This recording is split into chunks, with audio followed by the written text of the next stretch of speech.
යාළුවනේ අද අපි ඔයාට කියන්න යන්නේ නිවසට ධනාකර්ෂණය සහ නිවසට සිරියාව කැන්දන ශාක වර්ග ගැන. නිවසේ ගෙවත්ත ගැන සැලකිලිමත් වෙන ඔයා සඳහාමයි මේ වීඩියෝ එක අරන් ආවේ. channel එක subscribe කරලා නැත්නම් subscribe කරගෙන අපි යමු වීඩියෝ එක බලන්න. ගෙවත්තේ ලස්සන මල් වර්ග, තනකොළ වර්ග, පැලෑටි වර්ග පැල කරලා ගෙවත්ත ලස්සන කරගන්න ගොඩක් අය කැමතියි. මේ පැල වර්ග වලින් ඔබගේ නිවසට ලස්සන වගේම තවත් බොහෝ දේ ලබා දෙනවා. මේවා නිවසේ සිටුවීම මෙන්ම පිටුවන දිශාව පිළිබඳව සැලකිලිමත් වීම වඩාත් වැදගත් වෙනවා. අපි මුලින්ම කියන්නේ මල් වර්ග ගැන. පළවෙනියට අපි කියන්න යන්නේ සමන් පිච්ච මල් ගැන.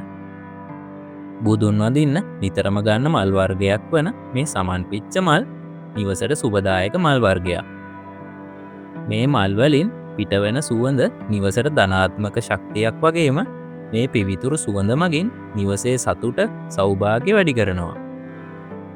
නිවසේ දකුණු දිශාවේ හැර ඕනෑම දිශාවක සමන් පිච්ච පැල වගා කිරීම සුදුසුයි.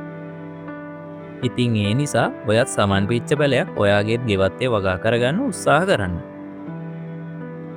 දෙවනියට අපි කියන්න යන්නේ ඕකිඩ් මල් ගැන. ඕකිඩ් මල් ගැන නම් නොදන්න කෙනෙක් නැහැ. ඕකිඩ් මල් මුළු ලෝකයෙන් පුරාම ප්‍රසිද්ධ මල් වර්ගයක්. ඒ නිසාම ඕකිඩ් මල් බහුතරයක් ගෙවල් වල දක්නට ලැබෙනවා. ඕකිඩ් මල් වර්ග ගොඩක් දකින්න තියෙනවා. නිවසට ධනාකර්ෂණය සහ සෞභාග්‍ය ගැන දෙන මේ ඕකිඩ් මල් වර්ග මෙහෙමයි වගා කරන්න ඕන.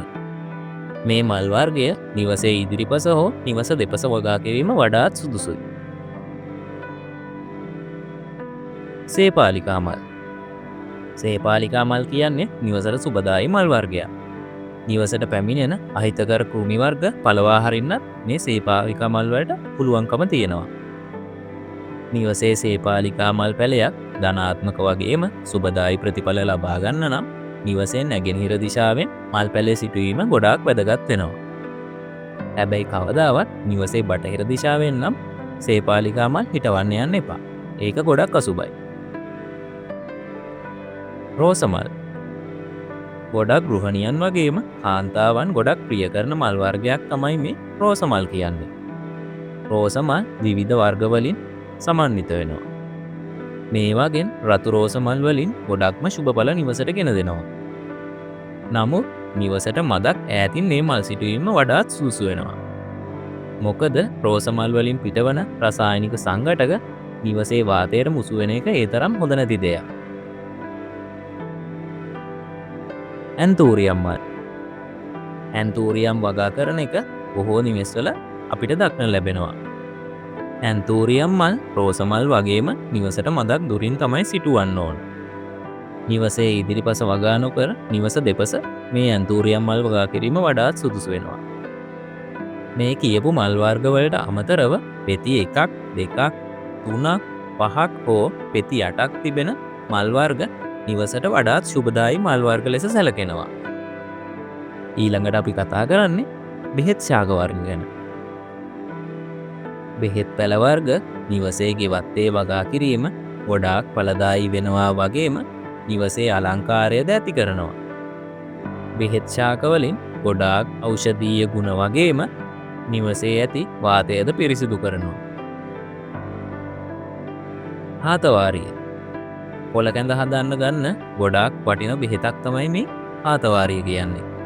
සිරුරේ රෝග බොහොමයකටත් මේ හාතවාරිය ගුණදායක වෙනවා. ඒ වගේම නිවසේ දෝෂ දුරු කිරීමටත් උපකාරී වෙන හාතවාරිය පැලයක් ඔයාගේ නිවසෙත් සිටුවන්න අමතක කරන්න එපා. ඒ වගේම හාතවාරිය කියන්නේ පහසුවෙන් වගා කළ හැකි ශාකයක්. කෝමාරිකා.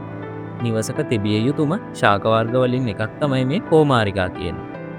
පිලිස්සුම් වලට ඉසගෙස් සහ සමට ගොඩාක් ප්‍රයෝජන ලබා දෙන කෝමාරිකා ආහාර ජීර්ණ පද්ධතියේ ගැටලුවටද ගොඩාක් ගුණදායක වෙනවා.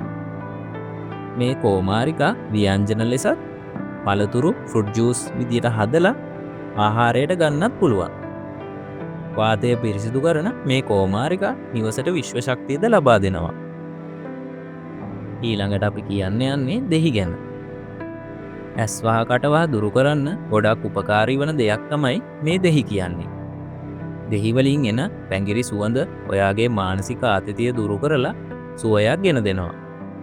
නිවසේ උතුරු දිශාවේ හැර ඕනෑම දිශාවක දෙහි පැලයක් අකරලා තියෙන එක ඒ නිවසට ගොඩාක් සුබදායි වෙනවා. උඳු පියලිය. උඳු පියලිය කියන්නේ ගෙවත්තේ මිදුලේ තිබිය යුතුම ශාකයක්. උඳු පියලිය කකුලට පෑගීම මගින් සිරුරේ දෝෂ දුරු වෙනවා වගේම ඇස් පෙනීමත් වර්ධනය වෙනවා. උඳු පියලිය කොළ කැඳවලටත් භාවිතා කරනවා. උඳු පියලිය ගෙවත්තේ යම් පරාසයක වගා කිරීම නිවසට සුබදායි වෙනවා. මදුරුතලා. ගෙවත්තේ අනිවාර්යයෙන්ම තිබිය යුතු ශාකයක් තමයි මේ මදුරුතලා කියන්නේ. මදුරුවන් විකර්ෂණ ගුණය වගේම ගොඩක් කෘමි කරදර වලින් මිදීමට මේ මදුරුතලා උපකාරී වෙනවා. මීට අමතරව නිවසට ධනාත්මක ශක්තියක්ද මේ මදුරුතලා වලින් ලබා දෙනවා. ඊළඟට අපි යන්නේ පළතුරු වර්ග ගැන. මුලින්ම අපි කියන්නේ රඹුටන් ගැන. රඹුටන් කියන්නේ විශ්ව ශක්තිය ලබා දෙන පළතුරු වර්ගයක්. පෙන්ෂුයි ශාස්ත්‍රයේ කියලා තියෙන විදියට රඹුටන් ගහක් තිබෙන ගෙදරකට විශ්ව ශක්තිය ආකර්ෂණය හොඳින් ලැබෙනවා. නිවසේ දකුණු දිශාවේ රඹුටන් පැලයක් සිටෙව්වොත් ඔබට සහ නිවසට ගොඩක් වාසනාව ගෙන දේවි. ඊළඟට අපි යන්නේ කටුවනෝදා ගැන. ගෙවත්තේ තියෙන්න ඕන හොඳම පළතුරක් විදියට මේ කටුවනෝදා හඳුන්වන්න පුළුවන්. ඉදුණු කටුවනෝදා වලින් පිටවන සුවඳ මගින් මානසික ඒකාග්‍රතාවය ලබා දෙනවා. ජම්බු. ජම්බු කියන්නේ ඊටාම පහසුවෙන් නිවසක වගා කළ හැකි පළතුරක්. නිවසේ සාමය පවත්වාගෙන යාමට ජම්බු ගස් මගින් උපකාරී වෙනවා. නිවසේ දකුණු දිශාවේ සහ බටහිර දිශාවේ පමණක් ජම්බු වගා කිරීම වඩාත් සුබදායි වෙනවා. අලිපේර.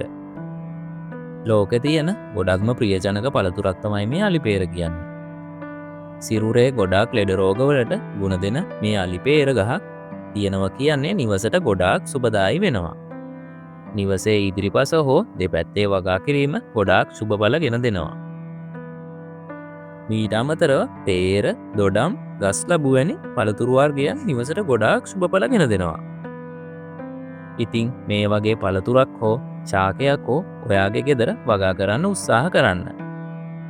මොකද මේ වගේ ලැබෙන විශ්ව ශක්තියෙන් ඔයාට සහ පවුලට සුබදායි ප්‍රතිඵල ලබා දෙනවා. ඔයත් මේ දේවල් කරලා වෙනසක් අත්විඳින්න. ඉතින් වීඩියෝ එක හොඳයි නම් වීඩියෝ එකට ලයික් එකක් දාලා අපිවත් subscribe කරලා කමෙන්ට් එකක් දාගෙනම යන්න. එහෙනම් හැමෝටම සුබ දවසක්. අදට අපි ගිහින් එන්න.